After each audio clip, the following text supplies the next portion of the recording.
Everybody, Ree Gonzalez here with Apex on the Go episode 16. Today is a look at your referred list in your Apex driver app.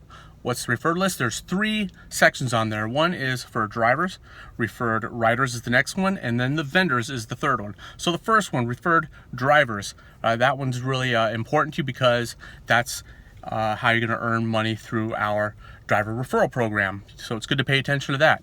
Your total number on there is how many people have actually registered using your invite code. All right, and then it says total converted.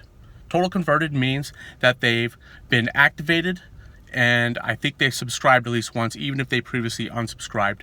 All right, so they have a completely set up account at least, and that's what it means by total converted. You go in there and it even shows the first name of all the people that you've referred. And then same with the rider side. So rider is total number you've referred, and then converted is they actually put in payment information, because one day it might actually cost money, but for now that's to to satisfy the last minute cancellation and no-show policy. That's why they have to have their payment information in there. The third category being vendor, and we're going to talk more about that in the future.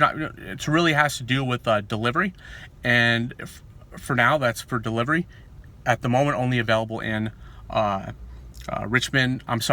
Virginia and North Carolina, but we're going to talk much more about that later. It doesn't really apply to much people right now. Really soon we're going to talk about those, and it's going to be great because it's going to be an opportunity for you as a driver to earn more.